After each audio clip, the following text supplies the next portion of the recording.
Y'all ready for a really good panel? Well, first of all, thank you, Bob. Thank you, Edwin. Thank you, Brendan. Thank you, Kimber. Thank you, Jonathon, for all being here.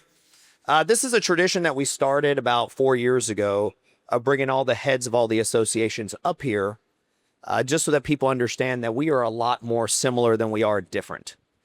And it's in those similarities that we work together. You know, we follow purpose, we follow vision, we do everything together. So to kick it off, Bob, I'll ask you, and the same question for all you guys is, why is shared purpose more important now than ever? Well, first, Eddie, thanks for having me. Great event you're putting on here in Atlanta. Great to be here with the rest of the panelists. And I'll give you a story that I think exemplifies why being united in what we're trying to advocate for is the only way forward. And that is that in 2017, and which sounds like ancient history, but it was a really important year because it was the Tax Cut and Jobs Act. And the real estate trades were not in alignment. One of us would go to the Hill and say, here's what we need in this bill. And another one would go and say, here's what we need. And there's nothing that a lawmaker loves better than divided opinion, because then they say, well, screw it. As soon as you all figure it out, you come back and see me. And so we got together with some of the biggest trades after that in Washington and said, there's probably 85 or 90, maybe even higher percentage stuff we agree on. So what we'll do is we will advocate with one voice jointly on those things. And the 5-10% where we might have different views, we'll do that quietly behind closed doors. Then it's a united front. And the power of this industry writ large when we're united is really impressive, and we get a lot of great stuff done. Edwin? Thank you, Ed, for having me. You know, one of the things that brought up to mind when you asked me that question is the fact that, you know, I'm a state director for California. I'm also national president, incoming national president for NAHREP, realtor in California, broker realtor in California. And honestly, I see the same thing. We are all striving for a better opportunity in our business and also helping our community. And I think that's the biggest thing that we have to understand, that in a changing market that we're in now, we all have to unite and make sure that we share the same information across every sector that we have right now. So it is a good opportunity. Instead of staying in our silos, I believe that sharing that information across the industries is definitely important for us to continue to progress in any market that we're in. Thank you. Brendan? I love it. I love this question. First of all, I think getting along and working together is a lot cooler than fighting with each other. I sleep better at night and all these things, and it's just a better way to be. It's significantly more strategically effective, though. Like, to Bob's point, if they're hearing one thing from one group and one thing from another on the same issue, even if the message is 90% in line, they're going to say, go get your shit together and come back to us when you do. Like, you have to understand, these offices, like, you see what's going on with this big bill. They don't even have time to read the bills. You think that they're going to try to work out disagreements within the industry to get something done? No. They have people coming to their office and knocking on their door and calling their phones constantly, asking for them to do things for them. They have no shortage of things to get done.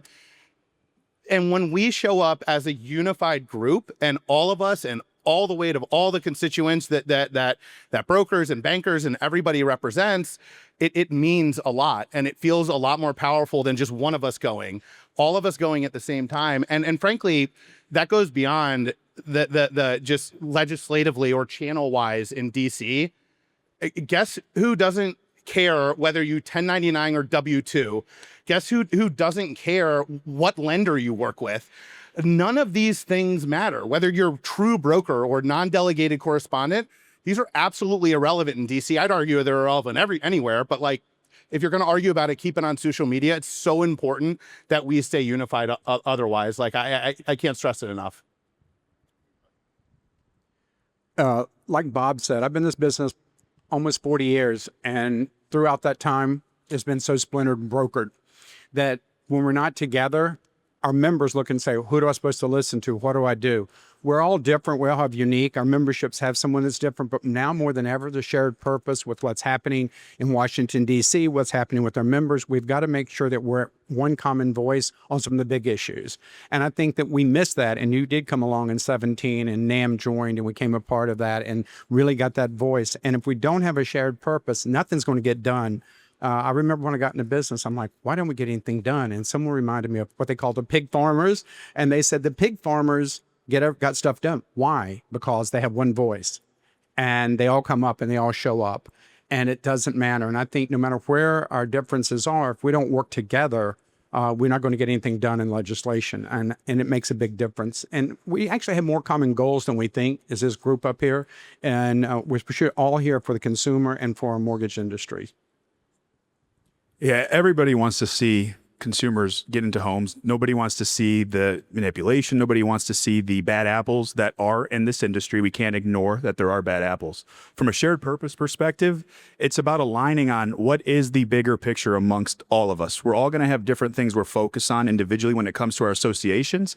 For me, where I believe there's opportunity for shared purpose is AI. Consumer data. A lot of DC, a lot of people in this room, myself included, don't understand machine learning, don't understand AI. There's not a lot of protection behind that when it comes to the consumer standpoint. So understanding and realizing that what does the wave look like over the next 10 years? What's the next loan officer look like? People are going to start shifting from Google to Chat GPT, and we got to stay in front of that as fast as we can because there's not a lot of protection behind it. So from an alignment standpoint, it's what can we all agree on that we all want to push and punch because we have so many different ideas up here. But there's opportunity for shared purpose. Thank you.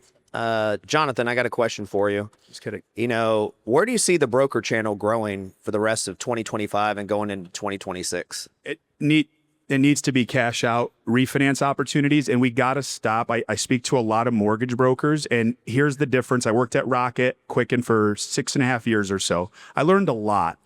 We hammered the phones, and you didn't get to make an assumption if a client needed to do a loan or not do a loan. You had to pick up the phone, call, and find out. We got to stop pretending like hey, no, that client, it's not a good loan for them, but never call the consumer. So for us to capitalize, Eddy, this year and next year, it is 100% on cash out refinance opportunities and just making the call. Doesn't mean it makes sense, but be the first one because there are people out there that are calling these consumers and being unfortunately manipulative in the way they speak to them. So even if you call and it doesn't make sense, you have the chance to tell them, hey, hold off if you're going to get a lot of phone calls. Just do me a favor. Right now, it doesn't make sense for you to refinance. Call me if anybody calls you, so at least I can do is review the numbers you're looking at because they're going to try and just get you to the closing table. We can get in front of that as a broker community. That'll be a huge shift in pushing our continuous market share growing. Thank you. One for you, Edwin. You know, obviously NAHREP's done an amazing job with home ownership and pushing Latino home ownership out there and all that, and I know you've been a part of it. What's the biggest barrier and how can, you tell the group out here, brokers, they can become better allies to solving these barriers? Honestly, the biggest barrier is just, that we got a couple of things, right? The political climate, right? Now, everybody's really in fear. I got a lot of clients who are asking, hey, should I continue to buy a home? Will I have this home, in the next few years, right? Based on what's happening in the political climate. That's one. That's the new one right now that's going on. The other is financial literacy. I think most, as others, the Hispanics, we believe that we still need 20% down to buy a house. And I think that has to do with financial literacy. That's the biggest barriers that we have going on. Now, how can we continue to, overcome that is obviously, if you're a local broker, there's a study out there that, on national average, 15% of consumer uses a broker versus a direct lender. Hispanics use 19% of Hispanics use a local broker, a mortgage broker. So the reason why is because brokers are more hands-on, better pricing, and they're more in direct communication. I believe Hispanics would like to be working with someone like that versus someone's behind a phone. And I think that's the biggest ones that we have going on. in regards to that. Now, again, we're at 49% homeownership rate. We've been growing it for the past 15 years. And right now there's a study that in the next 10 years, we'll be the biggest minority ethnic group that will have the highest homeownership rate in the next 10. So huge opportunity out there. Hispanics are moving out from the coastal areas and now going into places like Boise, Minneapolis, Tennessee, North Carolina, and there's more opportunity in those areas now. So definitely would, if I was broker, I would definitely really take advantage of that. And if I can just add something to that, Yeah. we have the exact same data that shows that brokers work with Hispanic borrowers at a higher clip than other channels. The same is true for Black homeowners. The same is true for veterans. Like, you guys have a lot of opportunities in these spaces, and like, I'll pick on one of Bob's members. Like, and what I say when I'm trying to get down payment assistance access is that brokers are in these communities. Wells Fargo is not. Like, you guys are the ones in the community serving these people and know their needs and know what they want, and are going to be able to deliver it to them. So lean into that. And thank you for that, Brendan. Kimber, as you said earlier, you've been in the business, I won't say the years, I don't want to date you, but even though you dated yourself earlier, you've been in it for a while. You know, what have you seen? Obviously, we were talking about the wild, wild west back there of pre-2008. You know, how has NAMB served the broker through all these years, and what do you think you guys do best? Well, NAMB's been around since 1974, been a leading advocate for NAMB since 1974. When the meltdown happened, in '08 and everything was going on for the broker industry, and NAMB was there. NAMB was there whenever Dodd-Frank was being written to protect the broker channel. We were the leading voice for the brokers at that time. There wasn't anyone else, and NAMB was out there on the Hill. There were people don't know this. They were up in hotel rooms, sleeping in tubs and on couches to advocate and to make sure that we're, as the brokers, protected. So for the past 50 years, we've been a voice and we've been advocating. We still do. We have a voice and we advocate the broker and the originator in the small broker business. But we also, I think the best thing that protects the broker is we educate. You can advocate all you want, but if you're not doing education and discussing and training and making sure you're educated with the best products and the best tools, are you protecting the broker? And I don't think you are. And that's one thing NAMB does well, is we educate, we train, and protect the broker. So between our advocacy and our education, I think that's what we do well for the broker. Bob, and then I can give you my mic too after that. The NBA touches every facet of the industry. And I know I'm a little biased because I've always been a big fan of the NBA. What do you think you guys do best overall for the industry?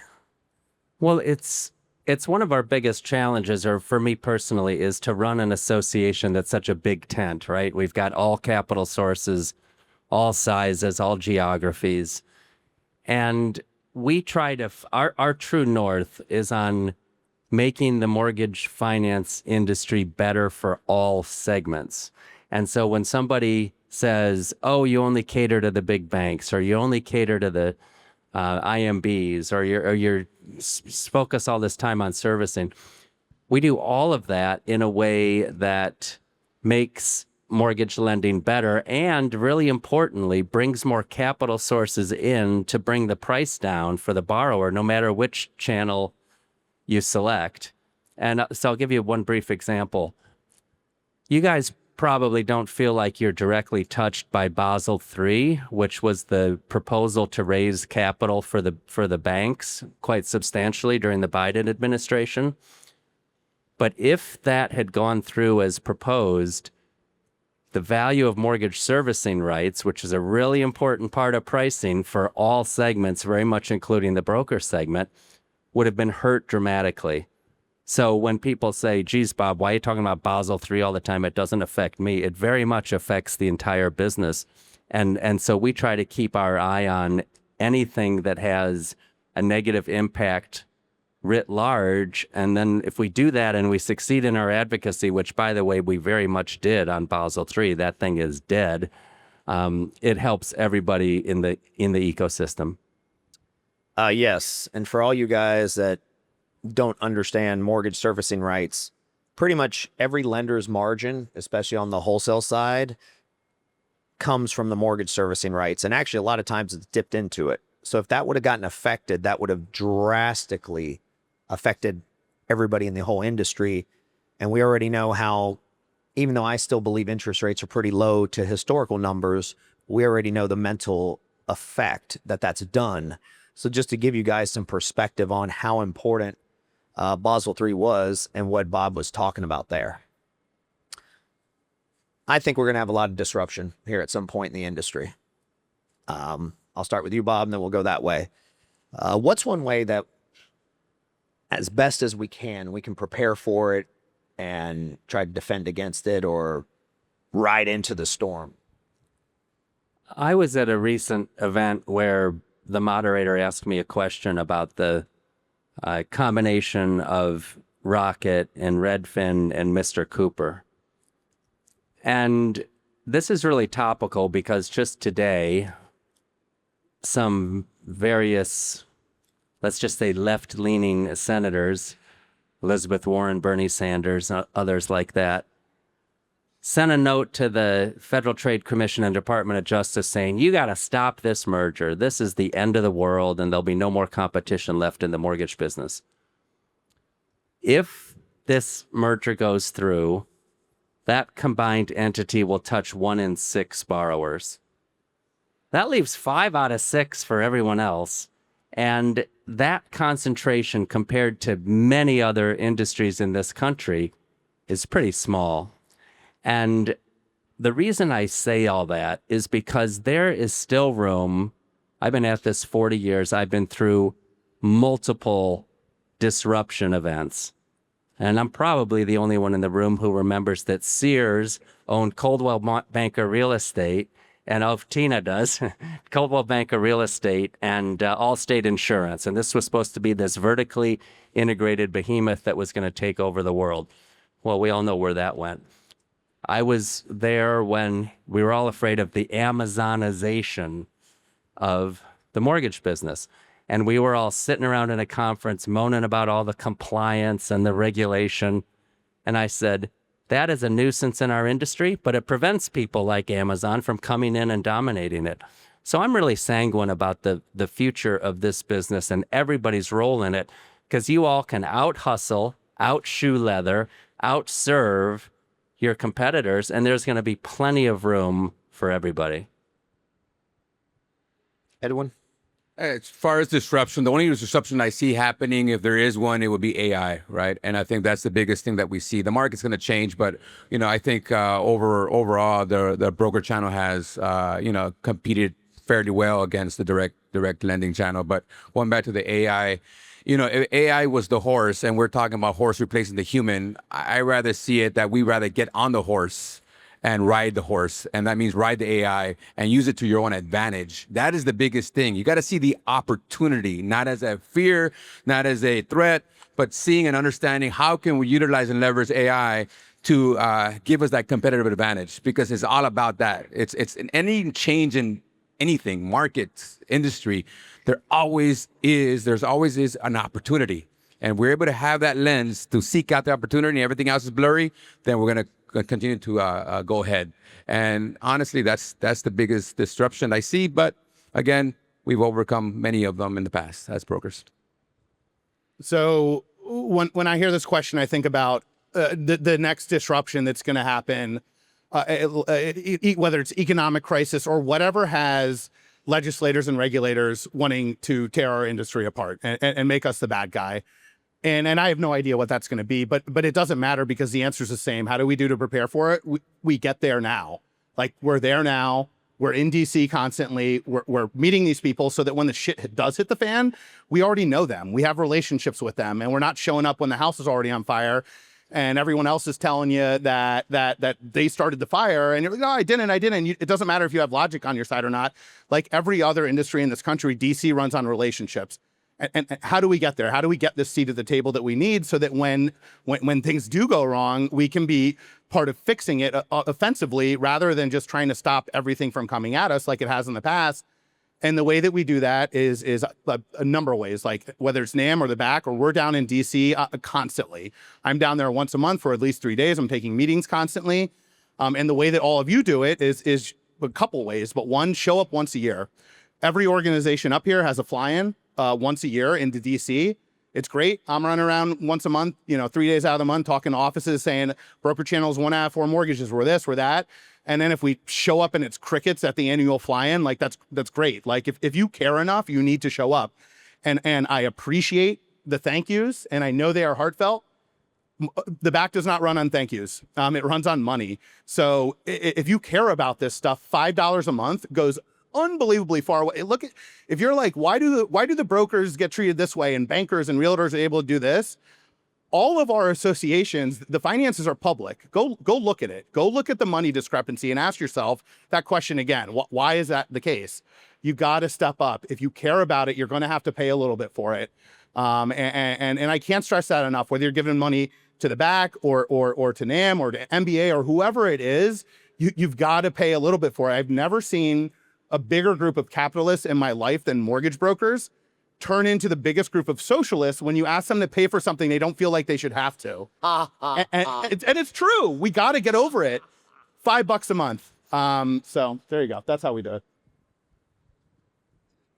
Sweet. They go from George Washington to, Stalin. All right. That's a good one. Which one do you want to be? To follow that. But seriously, disruptions to me have become opportunities, because as long as I've been in this industry, there's always been a disruption.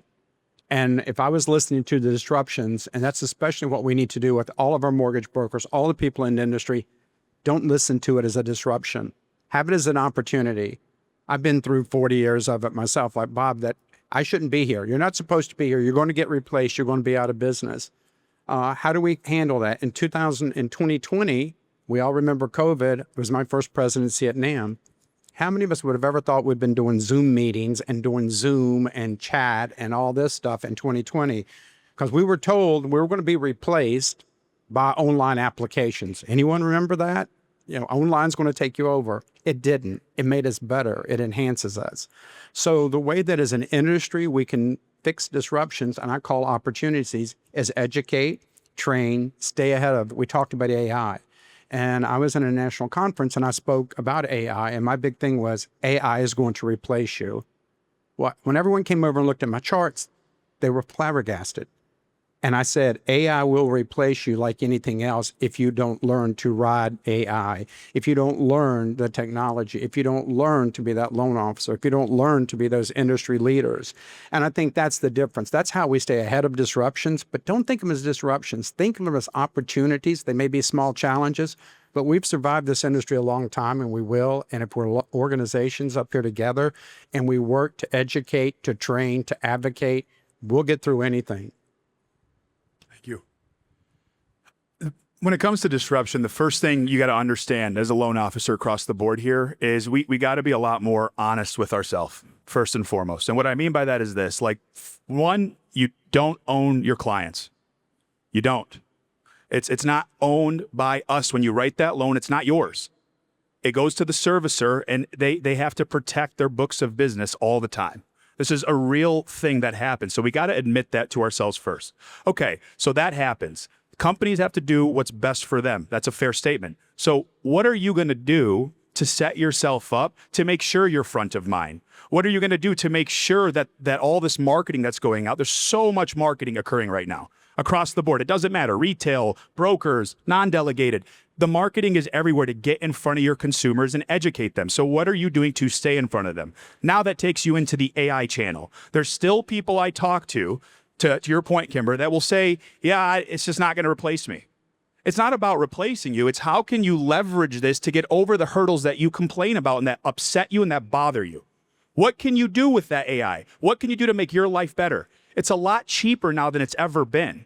The beautiful part about this disruption is we now have access to it for pennies versus the tens of thousands of dollars we had to spend. So ask yourself, where in my business do I truly need help?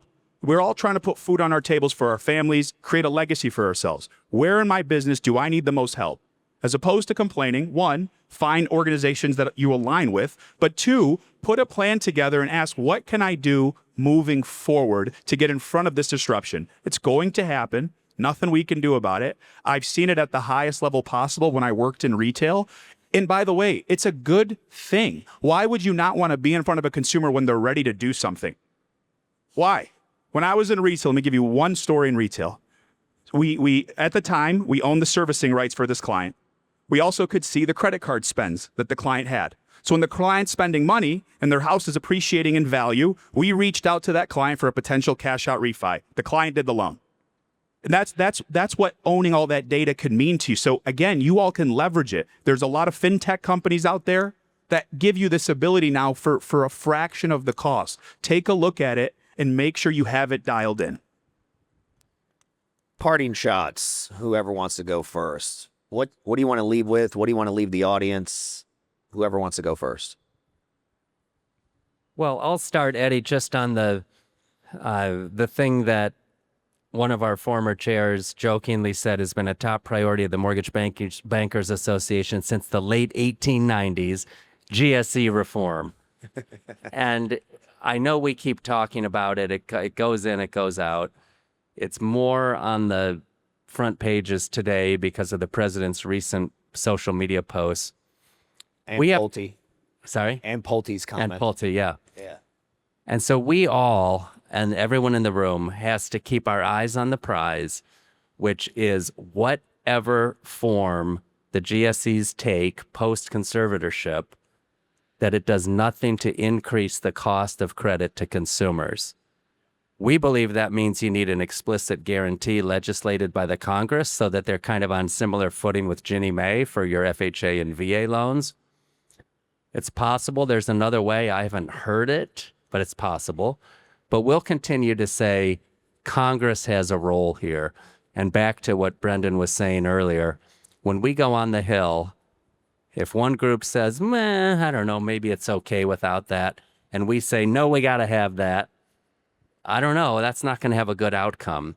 And all of us, again, regardless of business type, need to advocate for the cost of mortgage credit to the consumer. That should unite all of us and show us the true north on GSE reform. Thank you.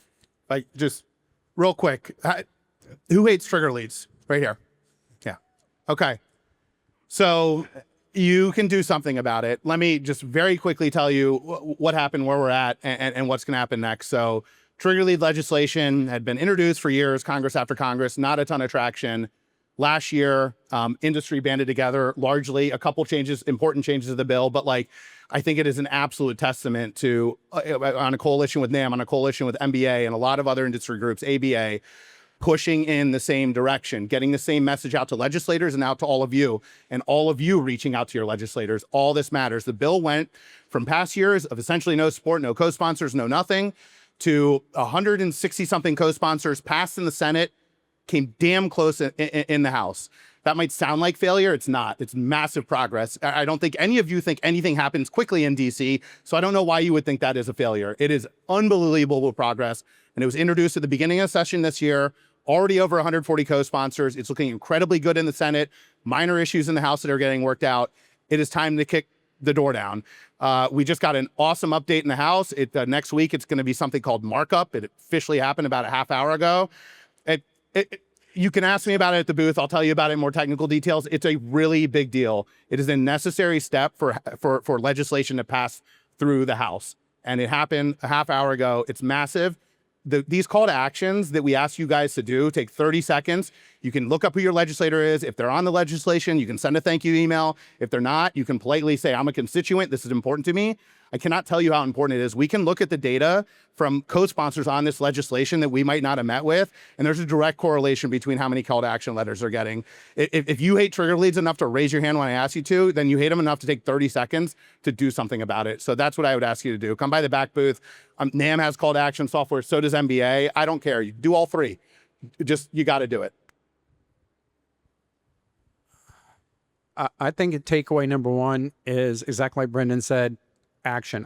I see it on Facebook. I see it on social media. I hear all the time, well, you know, they're not doing this. You're not doing something fast enough. But as Brendan said, become socialist. You don't contribute. And everyone's got to contribute. You know, all that money that we're making and everything that we're doing, the takeaway is we need assistance. We need financial support, because when we go to these people, where's a fundraiser? Bob knows this. How's the money? Show us the money. It isn't just go in an office and ask. It's, hi, have you got a check for us? They won't say it, but it's that's kind of the way it is.